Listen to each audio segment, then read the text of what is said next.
Manusia semacam itu, yaitu penghujat Allah, tidak berbalik kepada Allah untuk berlindung dan mawas diri, tetapi justru menghujat apa saja.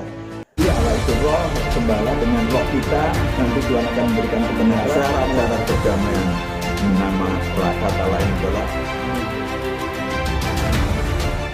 siapakah Anda di hadapan Allah sehingga corona musnah. Demikian judul pada hari ini akan kita bahas. Tetapi sebelumnya kita akan menyaksikan satu pujian terlebih dahulu.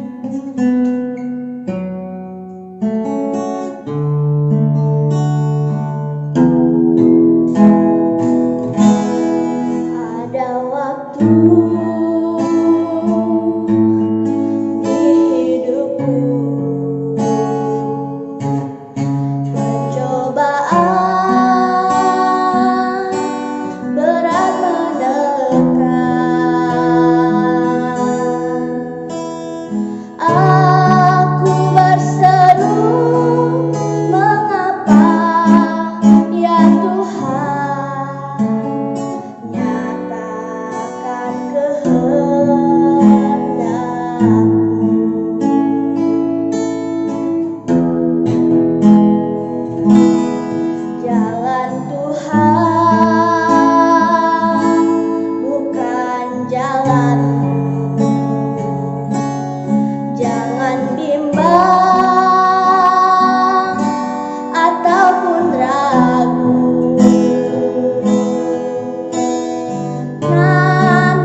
Siapakah Anda di hadapan Allah sehingga corona musnah?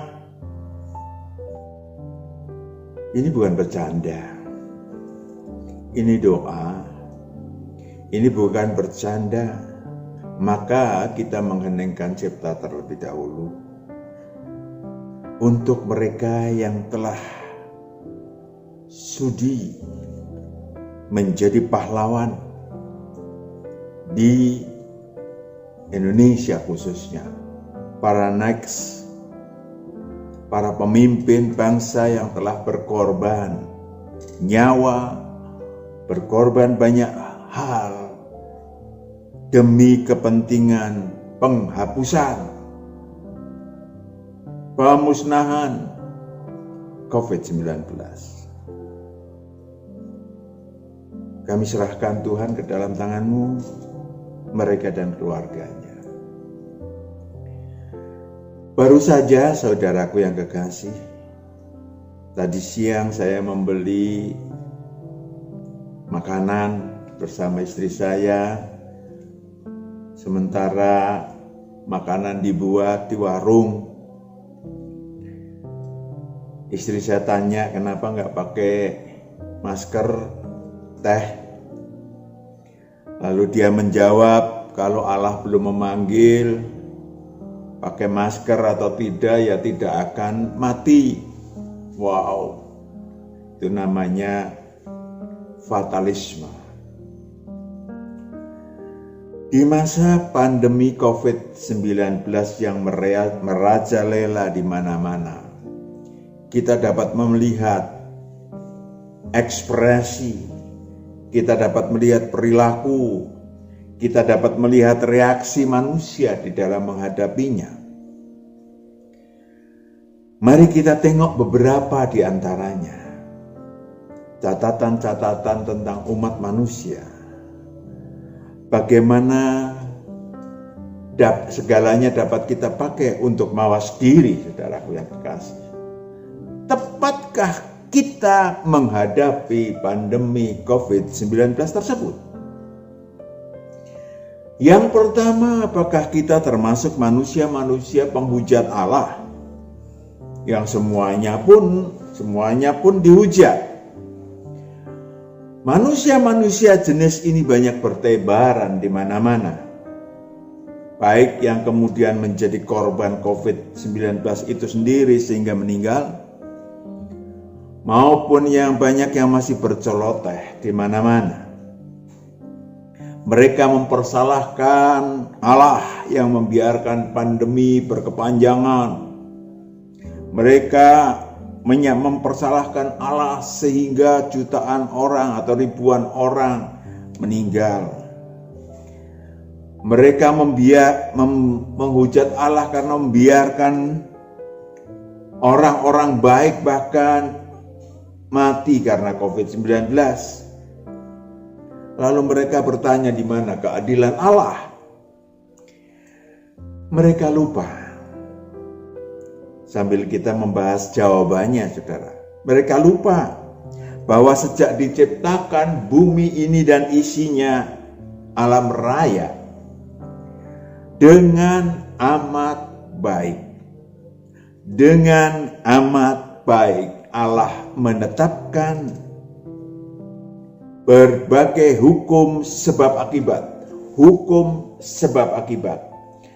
Di dalamnya Wahyu 8 ayat 6 sampai 9. Ada hukum sebab akibat di dalam penciptaan bumi ini. Apa itu? Lanjut. Wahyu 8 ayat 6, dan ketujuh malaikat yang memegang ketujuh sangkakala itu bersiap-siap untuk meniup sangkakala. Ayat 7, lalu malaikat yang pertama meniup sangkakalanya, dan terjadilah hujan es dan api bercampur darah.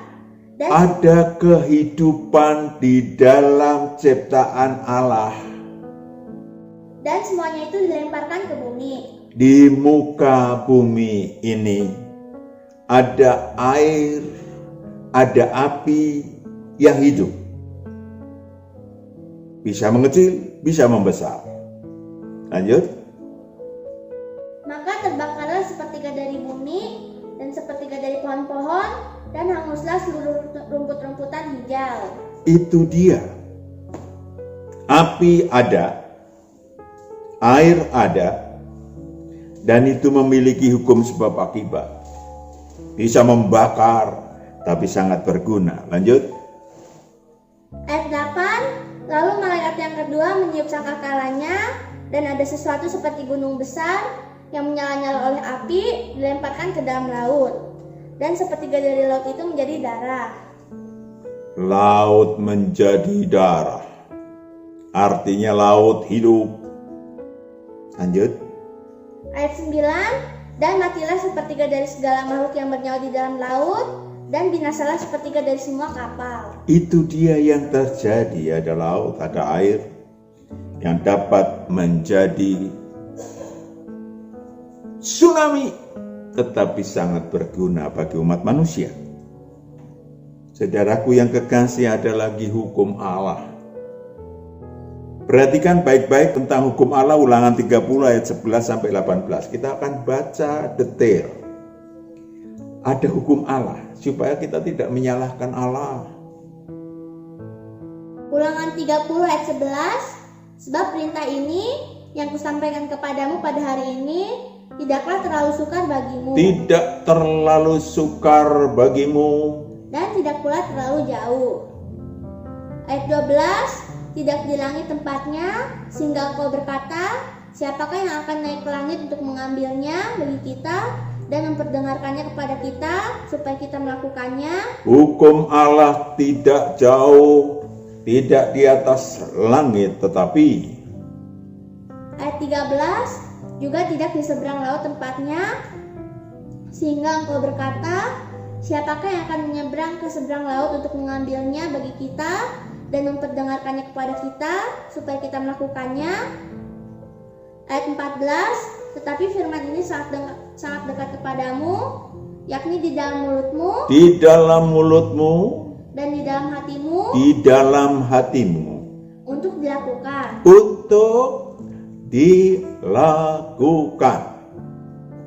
Ayat 15, ingatlah aku menghadapkan kepadamu pada hari ini. Perhatikan baik-baik. Ingatlah aku menghadapkan kepadamu pada hari ini, kehidupan dan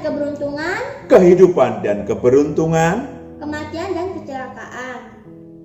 kematian dan kecelakaan dihadapkan. Ayat 16, karena pada hari ini aku memerintahkan kepadamu untuk mengasihi Tuhan Allahmu dengan hidup menurut jalan yang ditunjukkannya, dan berpegang pada perintah, ketetapan dan peraturannya, supaya engkau hidup dan bertambah banyak, dan diberkati oleh Tuhan Allahmu. Dan diberkati oleh Tuhan Allahmu di negeri kemana engkau masuk untuk mendudukinya. Itu dia. Ayat selanjutnya saudara bisa baca. Ada penghuni bumi yang jahat, yang banyaknya seperti pasir di laut, kejam dan licik, yang ada di muka bumi ini. Mereka namanya iblis.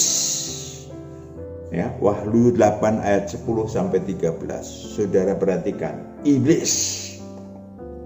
Saya berhenti sejenak tadi supaya saudara faham bahwa di muka bumi ini sudah ada yang namanya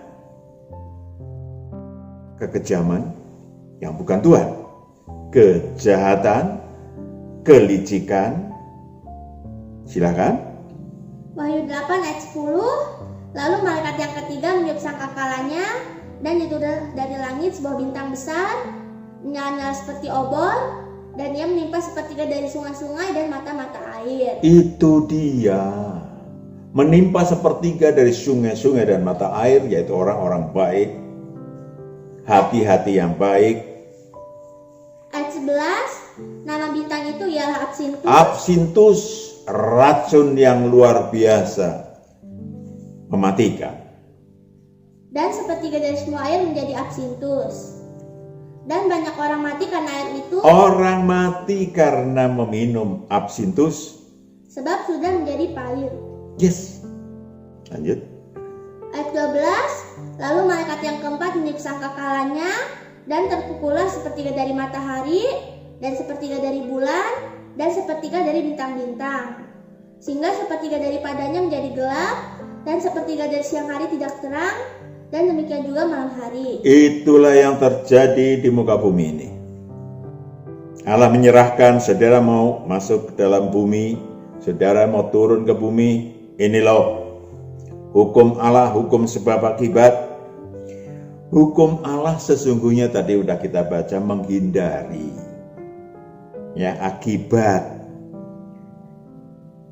daripada keberadaan air, keberadaan api, keberadaan tipu daya iblis,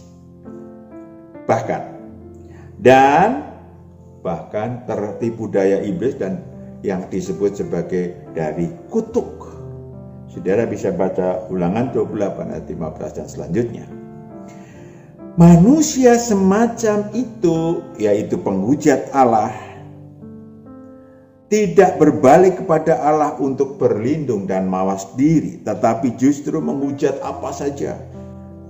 Menyalahkan pemerintah yang sudah melakukan segala upaya untuk menanggulangi COVID, bahkan menyalahkan para nakes tenaga kesehatan yang sudah berkorban habis-habisan untuk menolong umat manusia penderitaan karena COVID-19. Bahkan banyak yang berkorban nyawa, saudaraku yang kekasih. Masih banyak mereka yang kemudian disalahkan. Juga para hedonis yang masih nyinyir, ya, menghakimi kanan dan kiri. Yang kedua, kaum fatalisme. Itu dia tadi yang sudah saya sampaikan tentang tukang makanan.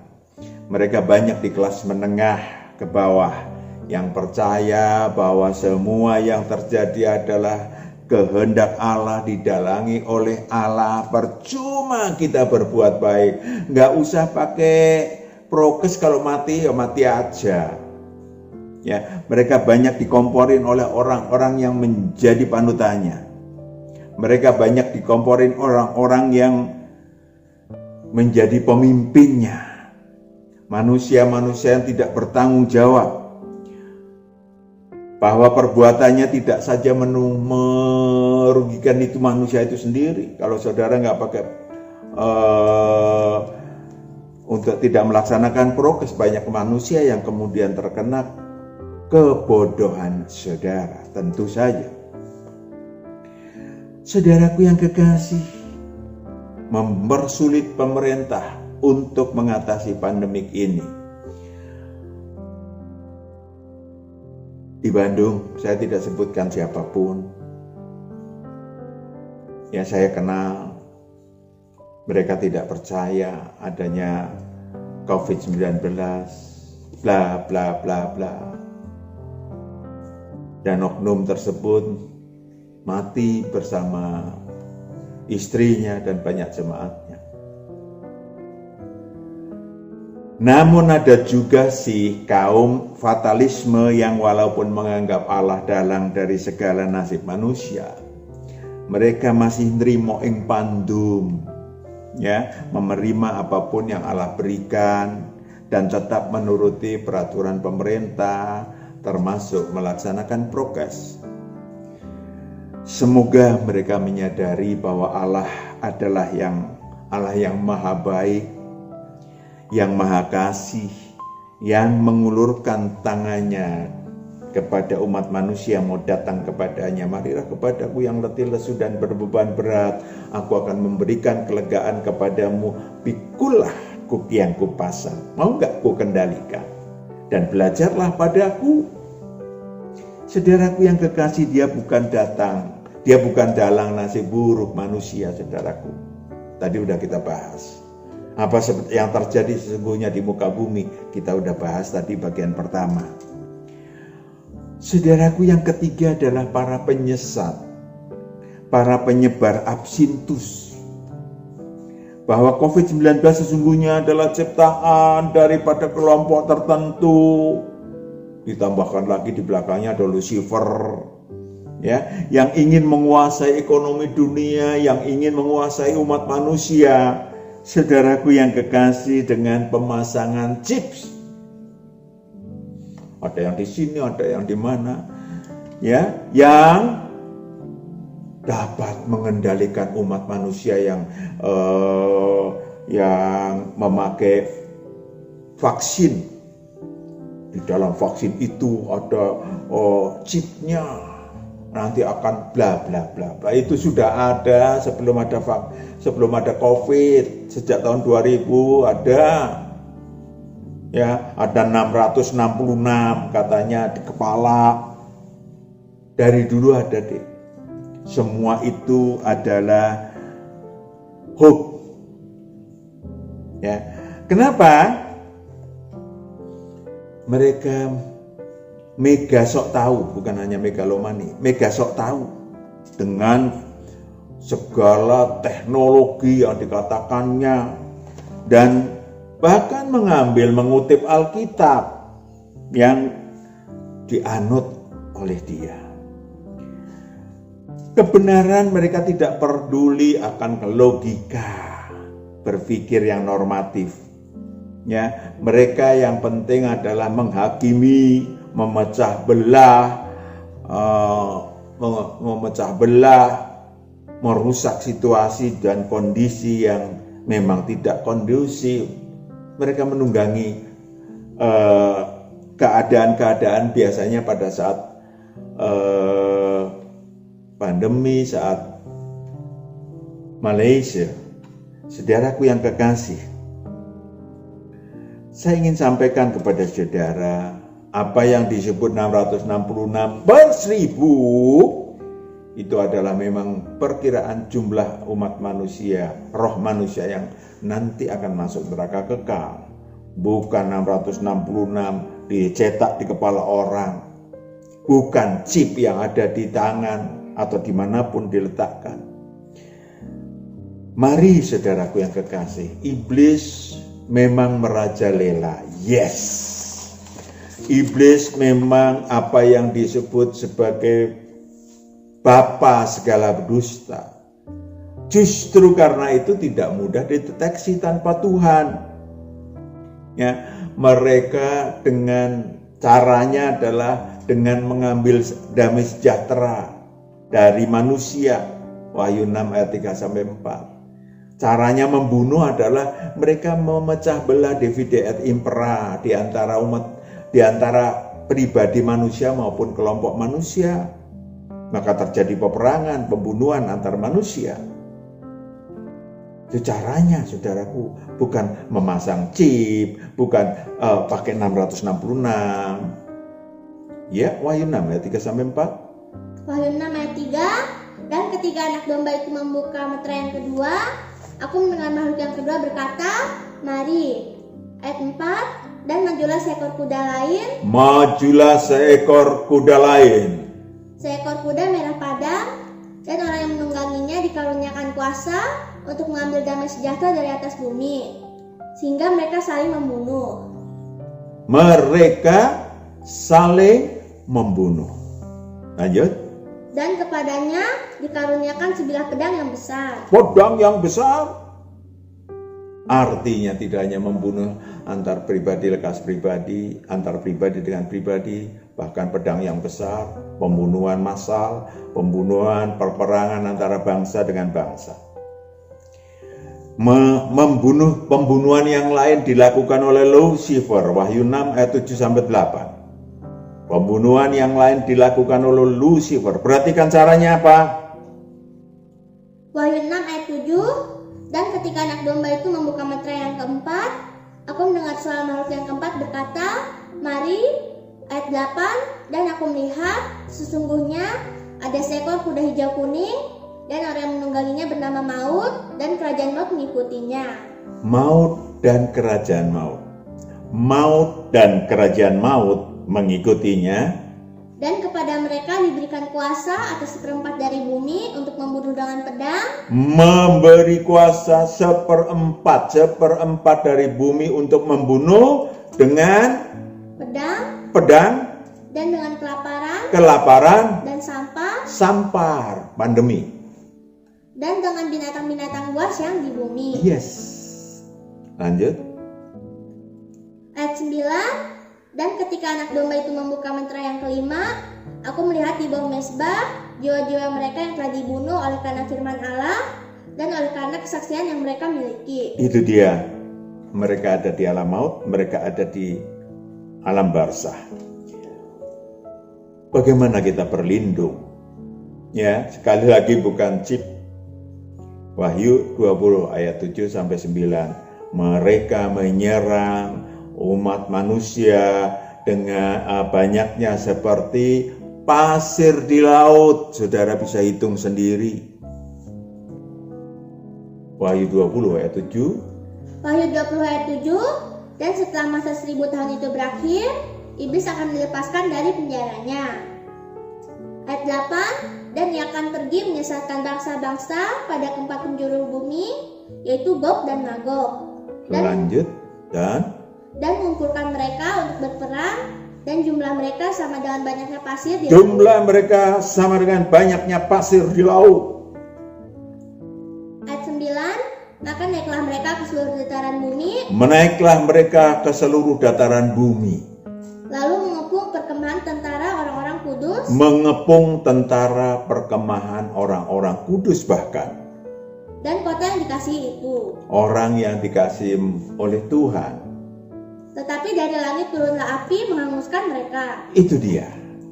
Kalau saudara ingin berlindung dari kegelapan itu, bukan menghindari supaya saudara tidak divaksin agar chip tidak terpasang dalam diri saudara, tetapi saudara berlindung di dalam Tuhan. Di dalam engkau mengasihi Tuhan, Tuhan akan melindungi Anda. 4. Pelaku kasih sesama manusia. Mari kita berbicara tentang orang-orang yang baik. Ya, banyak manusia yang kasihnya tetap hangat.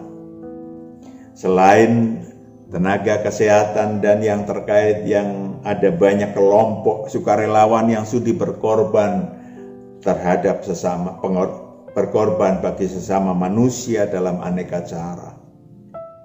Ya, dari yang menyumbangkan makanan bagi para pengumpul di Gojek yang kesepian penumpang. Ada yang menyumbangkan obat-obatan dan alat-alat medis secara gratis. Ada yang menyediakan tempatnya, rumahnya. Pak Matius, rumah saya di lantai 2. Saya sediakan gratis buat mereka yang isoman. Saudaraku yang kekasih, ada yang membagikan herbal untuk penambah imun dan banyak lagi. Ya, kita melihat salah satunya warga bantuwarga.com. Ya, saudaraku yang kekasih, kelompok yang sadar manusia itu bekerja dengan penuh kasih, tak peduli objek yang dilimpahi kasihnya, agama apapun, siapapun mereka. Manusia-manusia mereka adalah manusia-manusia cerdik, manusia-manusia cerdik ilahi. Artinya mereka mengambil keuntungan ilahi dalam situasi COVID-19. Matius 6 ayat 19 sampai 20. Mereka cerdik ilahi. Apa itu, Pak? Kita baca. Matius 6 ayat 19, janganlah kamu mengumpulkan harta di bumi ngengat dan karat kerusakannya, dan pencuri membongkar serta mencurinya. Ayat 20, tetapi kumpulkanlah bagimu harta di surga. Kumpulkanlah bagimu harta di surga. Di surga ngengat dan karat tidak merusakkannya, dan pencuri tidak membongkar serta mencurinya. Itu dia. Mumpung banyak orang membutuhkan Anda, membutuhkan kasih Allah yang ada dalam diri Anda, mari kita lakukan. Yang terakhir adalah kelompok pengikut Kristus. Manusia-manusia dari segala bangsa, segala kaum, segala suku, segala agama. Menjadi pengikut anak domba, Wahyu 7 ayat 9. Menjadi pengikut anak domba sesungguhnya dapat diandalkan untuk memusnahkan COVID-19 dari muka bumi. Wahyu 7 ayat 9, kemudian daripada itu aku melihat, sesungguhnya satu kumpulan besar orang banyak yang tidak dapat terhitung banyaknya, dari segala bangsa dan suku dan kaum dan bahasa, berdiri di hadapan takhta dan di hadapan anak domba, memakai jubah putih dan memegang daun-daun palem di tangan mereka. Ayat 10, saudaraku yang kekasih, mereka memiliki kebenaran yang beraneka yang dapat diterapkan di dalam menanggulangi wabah pandemi ini. Saudara tahu apa itu COVID-19? COVID-19 adalah virus.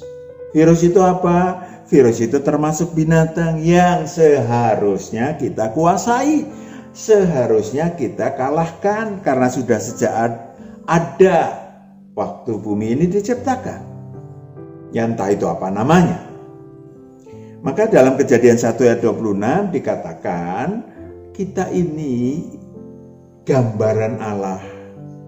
Artinya, silakan baca dulu. Kejadian 1 ayat 26, berfirmanlah Allah, baiklah kita menjadikan manusia menurut gambar dan rupa kita, supaya mereka berkuasa atas ikan-ikan di laut, dan burung-burung di udara, dan atas ternak, dan atas seluruh bumi, dan atas segala binatang melata yang merayap di bumi. Itu dia, kita harus bisa menguasai.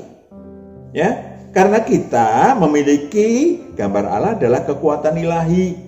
Kepada pengikut Kristus secara pribadi, saudara bisa mengasihi sang anak domba, bisa mendapatkan kebenaran sehingga damai sejahtera sesungguhnya bisa dicapai oleh umat manusia. Para pengikut Kristus itu, saudara, diantaranya memiliki kuasa dan karunia untuk mengusir setan, menyembuhkan orang sakit, dan seterusnya. Saudara bisa baca dalam Markus 16 ayat 15-20. Saudara bisa baca 1 Korintus 12 ayat 1-11 bahwa karunia-karunia diberikan tanda kutip kepada mereka untuk menolong penderita COVID-19 tentu sesuai dengan kehendaknya. Mereka dapat berdoa dan berkarya bagi negara dan bangsa, bagi umat manusia untuk mengatasi pandemi COVID-19 di muka bumi. Saudaraku yang kekasih, ayo saudara yang sudah ikut Kristus, dari suku apapun, bangsa apapun, kaum apapun, agama apapun, selain saudara terlindung dari penyakit dan musibah dan dari yang jahat, saudara dapat dipakai oleh sang anak domba untuk banyak manusia yang menderita, menolong mereka.